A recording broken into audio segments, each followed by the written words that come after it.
You're to find and slay the Prince Aemon Targaryen. He has silver hair and one eye. Oh no! Oh no! All right, y'all.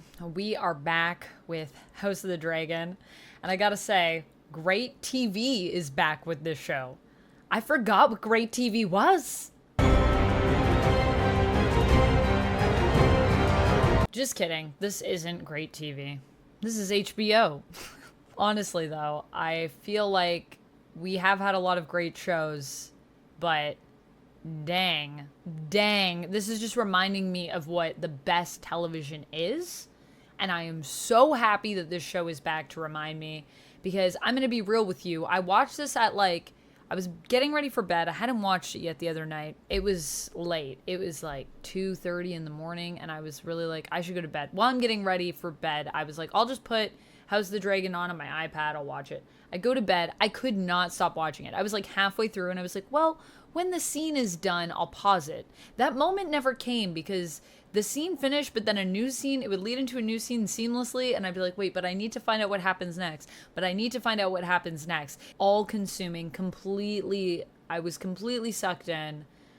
I'm just so happy this show is back. Oh, I'm so happy. This is great TV. But we're going to talk about spoilers now, because I'm going to be getting into the nitty-gritty of what's going on in this episode. So just a friendly spoiler warning, because man, there are some spoilers in here, friends. There are some twists, there are some turns, there are some things I did not see coming. I don't want to spoil it for you, because I want you to be able to experience it fully for the first time. So just a heads up, unless you want me to spoil it for you, because we're about to talk about it. So let's just start at the beginning of the episode. One of the things that I love about this episode is the opening credits. And I was wondering if I was going to need to talk about this, but we need to talk about this because it's so seamlessly integrated. I love how at first we have King Viserys building his model and doing all that stuff. And then we have Helena seemingly doing, I think, like a mural, which I also think is fascinating. And I think is such a cool new thing that they were doing, because I was wondering if they were going to keep it the same or what they were going to change up. And I figured they would have to change it up. But then I was like, will it be as cool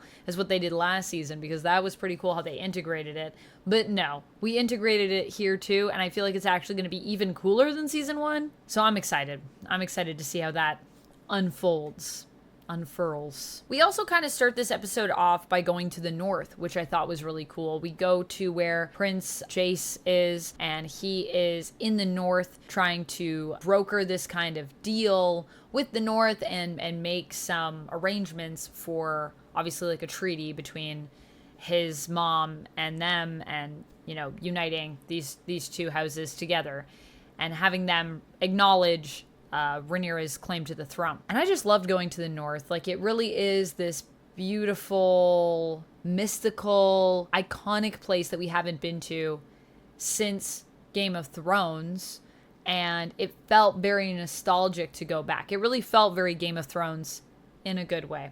And so I was very happy to go back there, and I do hope we get to go more to the north and see what the Starks are up to a little bit more and just see what's going on there, because I just love the north and I find it to be like such a fascinating and vastly different sort of world and culture from other places in Westeros. So fingers crossed that we get more of that, but I did enjoy that that's how this opened, because it felt very nostalgic to me. I do feel, in terms of what's going on in King's Landing, that Alicent and her dad are going to be losing some control over these kids. I already feel like the king and Aemon are maybe trying to make their own plays here. And I think, Alicent and her dad feel like they have a hold on them, but I'm not completely convinced. I feel like we're gonna see some power struggles happening just within even this faction itself, just within the green side of things, which I'm interested to see where that goes and how that will play into what happens next in terms of the histories. But over at House Black, Daemon is being Daemon. He's still wanting to provoke a war. He definitely wants revenge for what happened to the prince, what happened to Rhaenyra's son at the end of the last season. So shocking. And we're still reeling from that in terms of the black side of things here. I do love how when Rhaenyra comes back too, like Daemon has this whole conversation about how he's like, we're gonna go, we're gonna get revenge, and that's the thing. But Rhaenys is like, no, we're not gonna go do that because technically you're not the king. You don't command me, so I'm not doing that.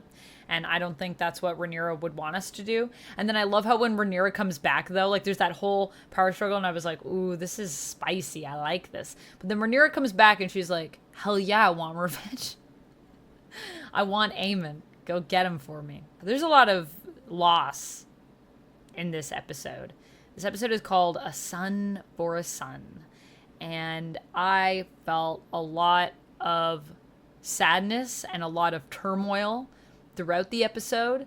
Definitely exploring Rhaenyra's grief in losing her son and the whole family's grief, really, in losing a key part of the family, especially while he was in service to his mom. Like, imagine that. Imagine sending your son away, and then while that was going on, because you did that, basically, he doesn't come back. So Rhaenyra is on a journey of trying to accept this. She finds his body. She's mourning his loss. She does eventually come back. And soon after that, Prince Jace comes back. Jaehaerys. And there's this scene that is, I think, my favorite scene in this episode, where Jace is just presenting to Rhaenyra what he's done, what he's accomplished on his mission.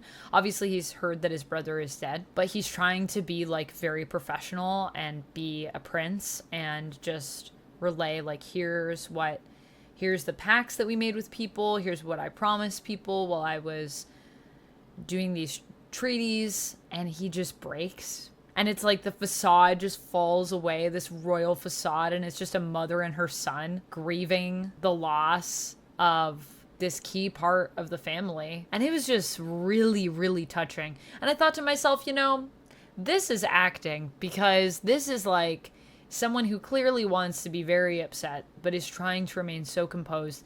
And it's really that struggle that you see with the actor. This is what I was talking about in terms of my Doctor Who reviews, and just the fact, like I said, I don't think this is a Ncuti Gatwa problem in Doctor Who. I think this is a direction problem over there, but this idea of how not crying and holding back those tears and fighting that, and then when you break, it's just so powerful.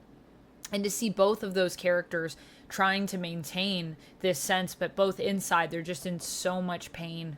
And then see them come together and comfort each other. Oh, it was heartbreaking. It was amazing.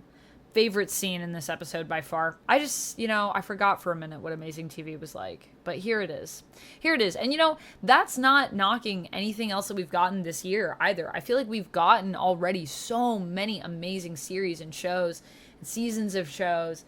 And I've just been blown away. But I do think, based on this first episode, if we continue on this path, that House of the Dragon Season 2 is going to take my top spot for the year, which is crazy because there's so many good shows. There's so many good shows. But it's just blowing my mind. I just really also love this fandom, so that is the thing. And of course, we can't finish this without talking about the ending of this episode, which was insanely shocking and not what I was expecting to happen. And honestly, I can't believe Daemon entrusted such an important mission to these guys. I know that they were kind of picked by our informant here, but I feel like you should vet them a bit more. I feel like Daemon really should have been on this mission, even though I know that's probably way too dangerous, putting him in that place. Obviously, we need him to lead armies and stuff, because Daemon is insanely good, I feel like, at strategy and fighting as well. But, man, what the heck? He sends in a rat catcher and, like, a guard that just basically hates the Hightowers.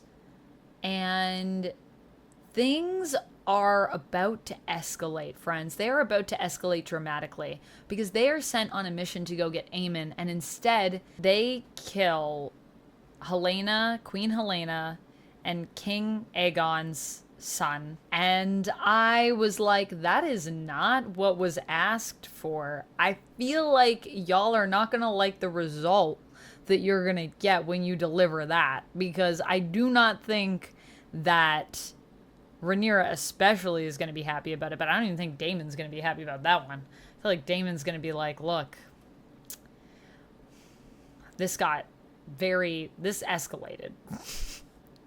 This is a baby. This is a child. This is an infant. What are we doing? What are we doing? Only in House of the Dragon, only in this world. So that's where we went to, and that whole scene with Helena is quite tense. And then just how it ends with her just saying, like, well, they basically got him, like, he's gone. That's that. To her mom is like, that's crazy. But that's where we're at, friends. That's how we finish things.